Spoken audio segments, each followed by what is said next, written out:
You've heard a lot about the Federal Reserve and inflation. Well, how does that affect your retirement? Obviously, it can create a lot of anxiety. In this episode, we go into helping you to understand, why is the Fed raising rates? How does that affect inflation? Our goal is, by the end of this video, that you will have the understanding you need to have a secure peace of mind throughout retirement. To learn more about how to secure your retirement and all the different elements you need to know, please subscribe to our channel and hit the bell so you'll be notified when we release episodes every Monday. We have helped hundreds of our clients gain clarity and get on the path to a great retirement. Now it's your turn. Let's dive in. Welcome, everyone, to our Secure Your Retirement podcast. We are certainly happy to have you here. We're going to talk about a topic today that is on the minds of everyone, and that is inflation. So I do want to say, though, because if you listen to our episode regularly, our podcast regularly, you might say, wait a minute, you guys have talked about inflation before, and we have. We did an episode 164 on June 27th, and the title of that one was How to Plan for Inflation in Your Retirement. So this is going to be almost like a piggyback of that particular episode. So go back and listen to that episode if you're thinking, how does this going to affect my retirement? Today, though, what we wanted to talk about was really kind of walking through this idea of, what are we talking about when we talk about inflation? How could it affect your retirement? We're going to talk about that a little bit. And then what is the Fed trying to do, the Federal Reserve, by raising rates? A lot of times people look at it and go, well, how does that affect this? Or what is it that even means? Because we hear these things on the news, like the Fed is raising rates by 0.5% or 0.75%. Well, what does that even mean? And why would they do that? So we're going to walk you through those scenarios.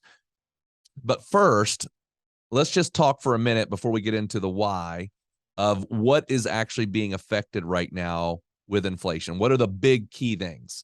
So Merce, could you kind of walk us through kind of some of the big items that are being affected right now with inflation? Yeah, absolutely. And I think just to give a little bit of backstory, because everyone's like, how is this even possible? Why is this happening? It all goes back to the pandemic and the shutdown, the government shut down in the US as well as all over the world. Which led to supply chain issues. You couldn't get all the materials that we needed to do certain things and everything like that. So it all just started to snowball. And then on top of that, to keep certain aspects of the economy afloat, led to a lot of government spending and printing of dollars. And ultimately what that does is result in inflationary things. And so what we're seeing right now, what is being heavily inflated or we're feeling the pains of inflation, is in a few major categories. Transportation. So if you go to try to buy a new car, the pricing on cars is some of the highest that we've seen in a very long time. And a lot of that it kind of revolves around this idea of supply and demand. There aren't enough cars available for sale, and it takes a lot. The back orders on cars is big. And the back orders are big because there's not enough manufacturing that's happening because of supply chain issues. So it all kind of stems back to, where are we getting all the pieces to make this product? And if it's taking too long to make these products, then the demand gets pent up, and that's why the prices are going up. So we're seeing that in cars. We're seeing that in groceries. So at the grocery store, the cost of goods have gone up. Again, supply chain issues being the root cause. And then we see it obviously with the cost of gas and fuel at the pump. Some of that is because of what's going on overseas with the war in Ukraine and the cost of oil and some of the things that are going on over there. And then a major one, and it's a big dollar item, a big ticket item. And so we see that too, is over the last couple of years, we saw the cost of housing going up significantly. And not just in certain areas, kind of across the board, the cost of housing has gone up. And one of the things is that rates were really low and people could afford mortgages in more than they typically could because of how low rates were. And now the government's doing things as far as trying to fix inflation, and rates are coming back up. So housing, from new purchases, from buying a house that's already there, or even from a rental perspective, all of those numbers have gone up. And typically, housing is a large part of someone's overall monthly budget. Typically, it's somewhere in the 15 to 30% of what you're going to spend on a monthly basis. So if that number goes up, that's where you start, and it becomes a bigger percentage of how much you spend on your bills every single month. That's where people are really starting to hurt. Um, so a few major categories there on inflation, and I'll pass it back to you, Radon. All right, so let's talk a little bit about the Fed and what they're doing and what the goal there is when these rates raise. And then we'll talk a little bit about the numbers that we're getting on inflation.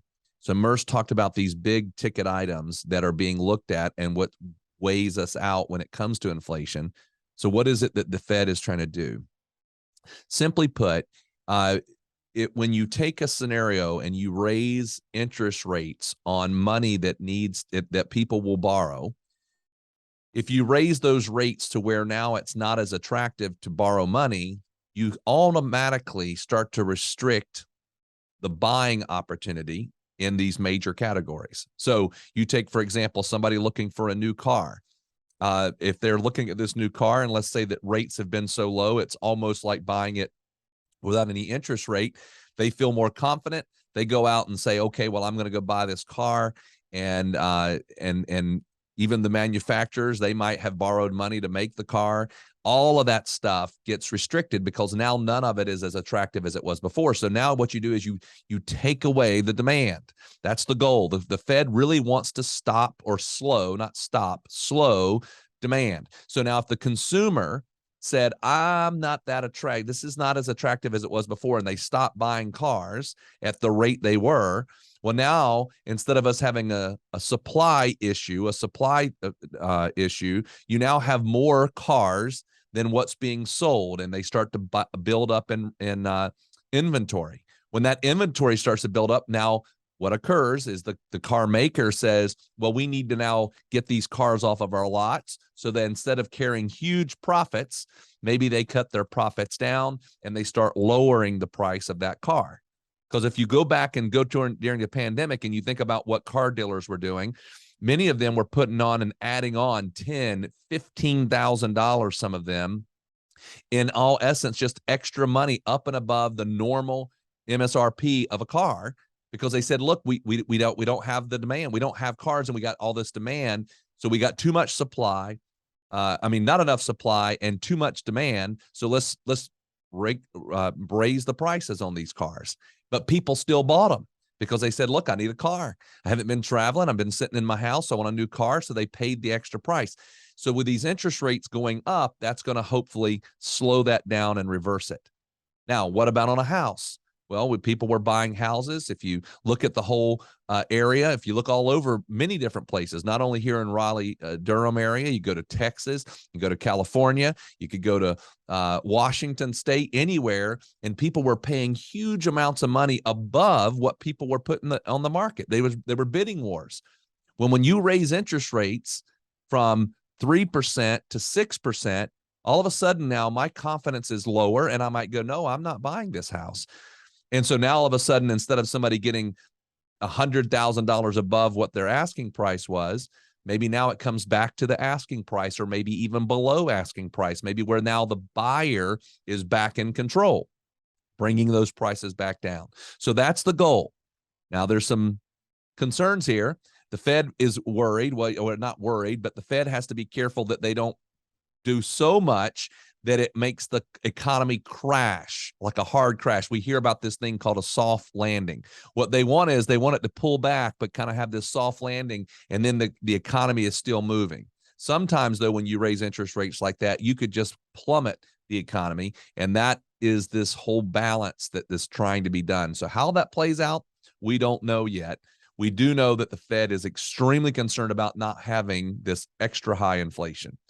So that's why you hear these numbers. We'll see how that plays out. Now, I do have a question back to Merce on this, though. Merce, when we look at those big ticket items, and like a house, we talked about that, cars, gas, transportation, and then we got food. Out of that category, for a retiree, what are they able to do that maybe a non-retiree is not able to do? Yeah, and what's nice about the retiree is that they can not avoid inflation, but they can really make some conscious decisions on whether or not they're going to be fully susceptible to inflation. And what I mean by that is a lot of times when someone has approached retirement, they've already got a lot of things figured out. They've already got their house, they've already got the cars they're going to need for a little bit. And so for them, it's a decision of, well, maybe we won't buy another car this year, or maybe we'll hold on to this car for a couple more years until some of this goes down. Um, when it comes to travel, although we do want to travel in retirement, uh, the retiree that is not really tied to a 9 to 5 work week or tied to kids being in school, they can travel whenever they want. So it's more of, do we need to go on this trip this month, or can we wait for pricing to come down? Can we wait another year and then we'll have an even better trip knowing that our dollar is going to go a little bit further? So the flexibility of the retiree or someone that's not tied to a scheduled work week, or, a lot of times when you're working and you want to travel with your family, a lot of times that's during the most popular months, which is the summer months when the kids are out of school, or during the holidays. And that's when everyone travels. That's where inflation hurts the most, because that's the only time that people can actually do it. So again, the retiree is not really tied to those certain things, and they've got flexibility and they have the ability to make a decision. Do we actually need this year, or can we wait another year and see how pricing goes down or up? Food is really the only one that everyone needs. Everyone needs food. You got to go to the grocery store. So yeah, the retiree is going to feel that. And but again, it could be they focus more, they change their shift, they shift how they're getting food, and maybe it's we don't go to restaurants as often. We have the ability to cook. So while the grocery bill is a little bit more than it has been, we're not eating out as much because we have time to do that. And we have time to, make a meal versus going out. Whereas maybe the working family doesn't have time to make the meal or time to go to the grocery store. So they are subject to inflationary items when it comes to that as well. A quick note on inflation. We talk about this all the time, and when we're building out these retirement financial plans that we do for all of our clients, we do take inflation into account. And what Radon was saying about the Fed, and the Fed wanting to be very consistent and aggressive with how they want to tame inflation. One of the stories is back in the 70s, we had a high inflationary type of arena. And the Fed was a little bit, if you want to say, wishy-washy on how consistent they were going to be on raising interest rates. So they would raise them, then they would cut them, then they would raise them, then they would cut them. What that led to is 10 years, a full decade of high inflation. Some of the numbers in the 70s, inflation was anywhere from, in 1970, it was 5.6%. Then in 73, it was 8.7. In 74, it was 12.3. Then it started to come down, but then it went right back up. In 78, it was 9 again. In 79, it was 12.5, or sorry, 13.3. And then in 1980, it was 12.5. So, and I'm sure a lot of you listening lived through that. So you remember the 70s and how inflation was all over the place. And the Fed has made a stance that we're not going to make that mistake again. And so while it's going to hurt some people, while it's going to hurt the economy in the short run, it's going to be better in the long run if we can get inflation under control. So all that to say, we take inflation into account when we're building out these plans. If you take some of those numbers that I just listed off, if you take the last 108 years and you take an average of those high numbers, average numbers, low numbers, and even deflationary numbers, that average comes to about a little bit over 3%. And so when we are running inflationary numbers, we're going to kind of stay in that same ballpark, going off of a 108-year average, and not just a 1-year average of, say, last year in 2021, where the inflation was at 7. We want to go off of history, because with the way inflation works, the reason that the Fed is in place is to get things back into balance. So yeah, we'll have high years, we'll have low years, but we're always going to come back into some type of balance. And that's what the Fed is going to target. Yeah. So the one thing is, when we run the retirement focus financial plan, sometimes people go, well, let's raise the rate to 5%, 6%, 7%, whatever it is now. That's really not the right way to do this. If you said, hey, you know what, my grocery bill is running me an extra $300 or $400 a month, well, then let's just raise your spending need to $300 to $400, but run our inflation at 3%. Because this idea that we're going to have 6% inflation for the next 30 years is not realistic. And a lot of times we're running 30-year plans. So we don't want to overdo it. What we want to do is say, look, if you feel that you're spending a little bit more money right now, let's raise that up, get our baseline up, and then inflate that by 3%. Because really this bump of where we are right now is very much probably a bump. It's a bump up in pricing, and then we'll have level off after this if the Fed will continue their action. We just hope this has given you a little bit of insight, a little bit of understanding, maybe help you think it through in a different way. And by the way, on those things that Merce was talking about that you could do, could cut back on travel, could cut back on how you eat out. We're not ever telling somebody that's what you need to do or should do. We just want you to know you have that control. Sometimes those controls make you feel more confident because you can know I can control it. Not that you're going to have to do that for the next 10 years, just that you can do it. That knowing what you can do gives you power. We hope this has done that. Hope that it's built your confidence. If you have any questions or you'd like to talk to us about it, or maybe look at your own financial plan, make sure you go to our website, pomwealth.net, go to the top right-hand corner, click on schedule call. Our calendar comes right up. You can schedule that right there. We're glad to hop on a no obligation complimentary phone call with you. Again, we appreciate all of you listening to our podcast. Please make sure you share it with your friends. No matter where you listen to it, we certainly do appreciate that.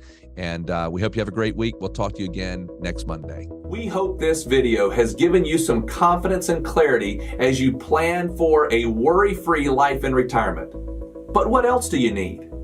We have created a complimentary video course called 3 Keys to Secure Your Retirement. This video walks you through step-by-step what you need to do to get ready for retirement. You can also check out our podcast called Secure Your Retirement. You can subscribe below. For more retirement tips, check out these videos. Also, if you find them valuable, please subscribe to our YouTube channel and give us a like.